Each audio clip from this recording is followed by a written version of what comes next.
Good afternoon, students. Today we are going to learn about the features of perfect competition. Okay, features of perfect competition in the board exam can be asked either for 4 marks or it can be asked for 8 marks. So you have to prepare yourself that how you have to write and how much you have to write if it is asked for 4 marks and 8 marks.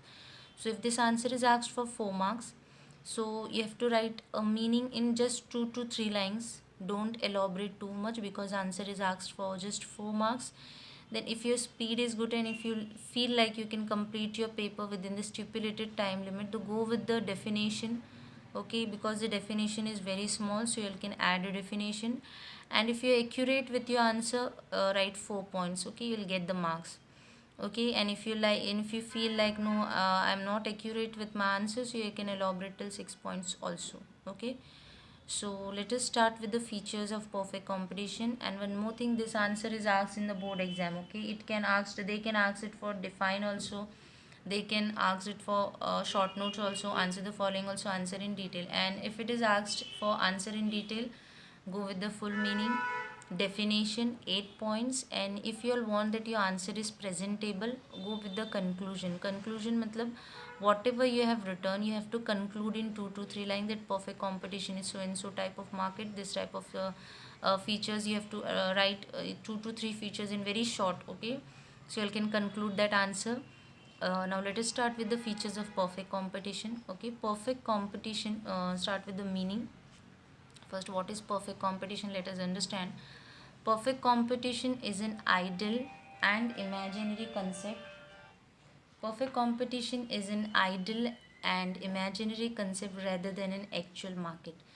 Perfect competition बोल रहे हैं कि एक तरीके का idol या imaginary concept है actual market से कंपैरिजन में. बट ऐसा नहीं है कि परफेक्ट कंपटीशन एग्जिस्ट नहीं करता. परफेक्ट कंपटीशन एग्जिस्ट करता है. You all can take an example of agricultural goods. जो एग्रीकल्चरल गुड्स होते हैं वहाँ पे you all can see a perfect competition market. Agricultural goods like fruits, vegetables and all that. Okay, a perfectly competitive market is one in which the number of buyers and seller is very large. मतलब perfectly competitive जो market है वो ऐसा है जहाँ पे large number of buyers है और लार्ज नंबर ऑफ सेलर्स. मतलब बेचने वाले भी बहुत सारे हैं एंड खरीदने वाले भी बहुत सारे हैं. Okay, all the sellers are selling homogeneous product. Homogeneous मतलब एक जैसे. तो जितने भी सेलर्स है मार्केट में वो होमोजीनियस प्रोडक्ट सेल करते हैं, मतलब एक जैसे. You can take an example if oranges, तो ऑरेंज सारे एक जैसे, एक शेप, एक साइज, एक कलर, एक taste. If you are taking an apple, एक शेप, एक साइज, कलर सेम रहेगा. You can take vegetable also. So homogeneous product रहते हैं. देन इस मार्केट में there is no restriction in the market. मतलब अगर सेलर मार्केट में आ रहा है और उसको लगता है कि उसे प्रॉफिट मिल सकता, प्रॉफिट हो सकता है इस मार्केट में आने के लिए, आने के बाद, तो he can enter the market without any restriction. अगर वो मार्केट में है एंड वो लॉस फेस कर रहा है तो वो मार्केट छोड़ भी सकता है.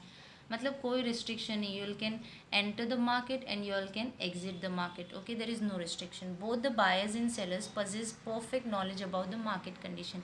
मतलब बायर्स और सेलर्स को मार्केट में जो प्रोडक्ट बिक रहे हैं उसके बारे में पूरी जानकारी है, चाहे वो प्राइस से रिलेटेड हो, चाहे वो क्वालिटी से रिलेटेड हो. इसीलिए क्योंकि यहाँ पे बहुत सारे बायर्स एंड सेलर्स हैं. ओके, तो नॉलेज अपने आप मार्केट के बारे में हो जाता है. Now let us see the definition of perfect competition. Okay, definition is given by Mrs. Joan Robinson. तो वो बोलती है कि परफेक्ट कंपटीशन तब प्रिवेल करता है व्हेन डिमांड फॉर आउटपुट. मतलब जो डिमांड है, किसके लिए डिमांड है? आउटपुट के लिए. और कर कौन रहा है? Producer.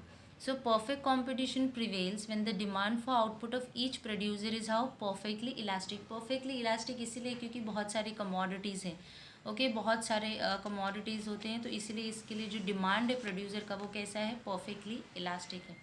Let us see the features of perfect competition. The first feature is large number of buyers and sellers. Okay, this is an important feature and आपको याद रखना है, easy भी है.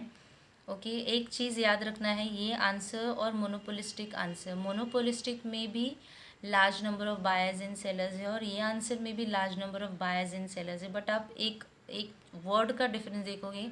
यहाँ पे large number of buyers and sellers है, वहाँ पे fairly large number of buyers and sellers है. तो अगर फीचर्स पूछा परफेक्ट कंपटीशन का तो right large number of buyers in sellers, and monopolistic का पूछा तो Fairlie you have to mention, otherwise your half marks will get deducted, because this year we were checking the papers and we were instructed by the moderator that if the student has not written fairly, मतलब अगर बच्चे ने, क्योंकि monopolistic पूछा था question and बच्चे ने Fairlie नहीं लिखा था बहुत सारे बच्चों ने, तो हाफ मार्क डिडक्ट करने बोला। तो be very careful while writing the answer. If it is asked for perfect competition right large number of buyers, if it is asked for monopolistic right fairly large number of buyers. Okay, so let us start with the large number of buyers and sellers.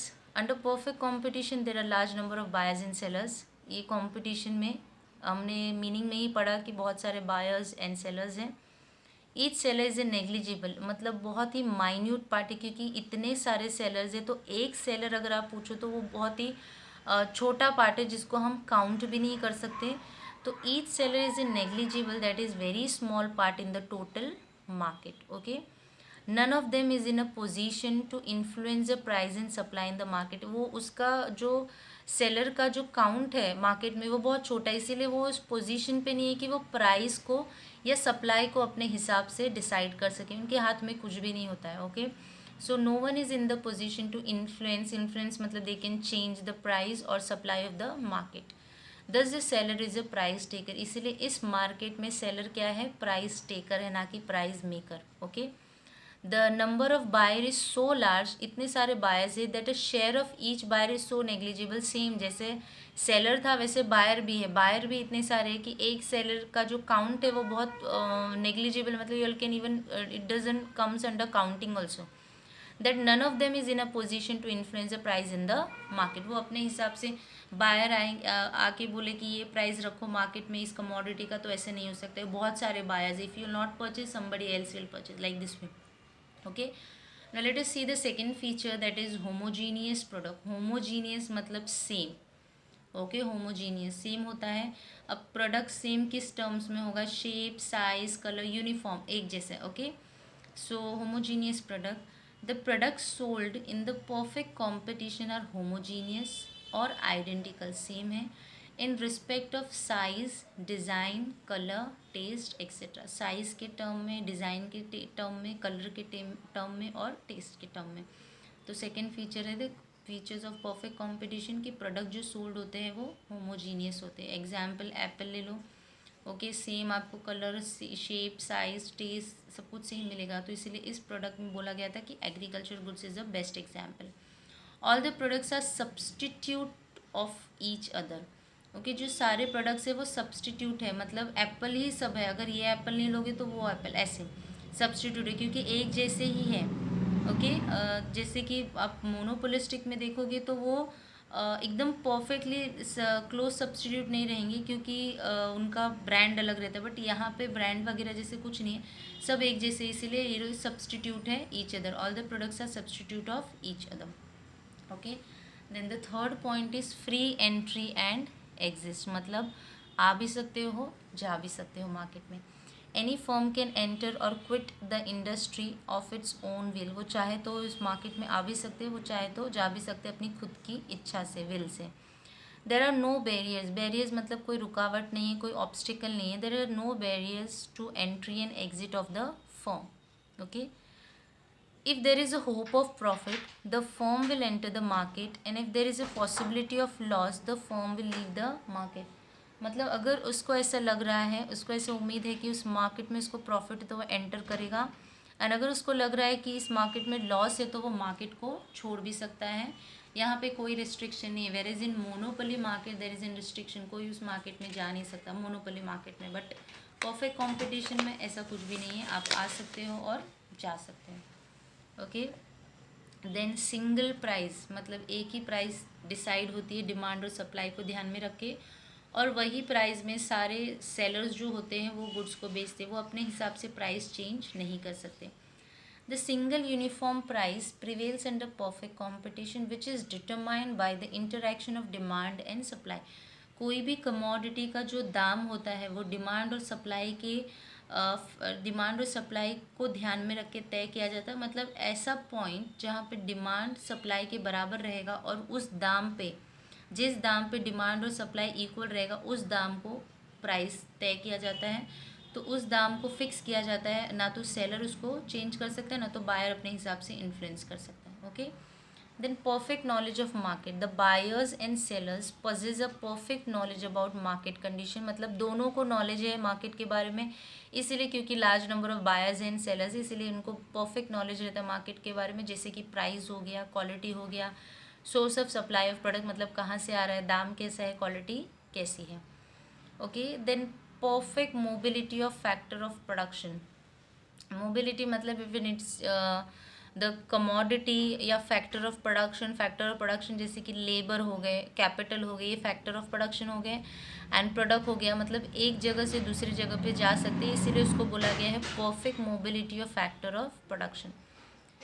So under perfect competition there is a perfect mobility of factor of production मतलब labour भी एक जगह से दूसरी जगह जा सकते हैं, कैपिटल भी जा सकता है, इवन कमोडिटीज़ भी जा सकता है। Labour and capital are mobile not only geographically but also occupationally, मतलब वो एक जगह से दूसरी जगह जा सकते हैं, लेकिन अगर उनको बिजनेस को अपने मार्केट को जो गुड्स बेच रहे उसको चेंज करना है तो वो भी चेंज करते, ऑक्यूपेशनली भी दे कैन चेंज, एंड जोग्राफिकली मतलब एक जगह से दूसरी जगह जाना, ऑक्यूपेशन मतलब अगर वो फ्रूट्स बेच रहा है तो वो वेजिटेबल्स भी बेच सकता है, like this way. Okay, so perfect mobility of factor of production. Now absence of transport cost मतलब गुड्स एक जगह से दूसरी जगह जब ले जाते हैं उस कॉस्ट को हम बोलते हैं transport cost.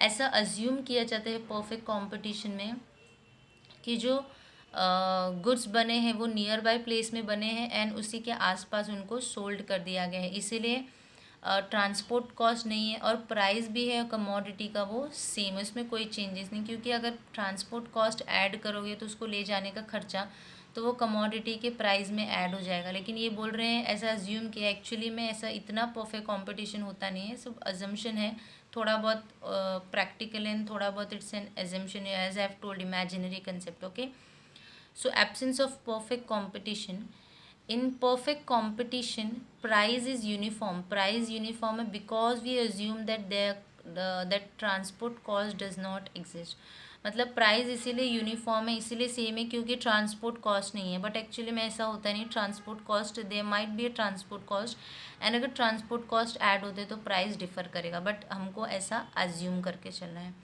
Okay, then 8 point is no government intervention मतलब गवर्नमेंट की तरफ से कोई रोक टोक नहीं है।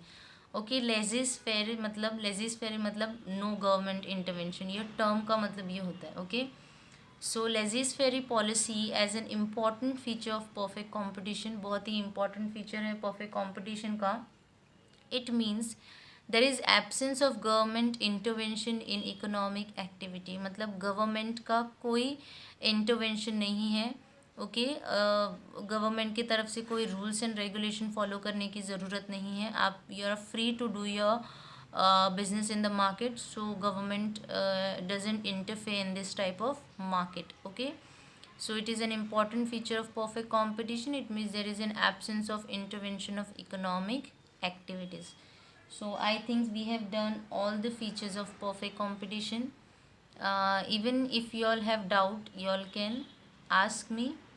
Okay, the concept is easy also and it is asked in the board exam also, so you have to prepare according to that only.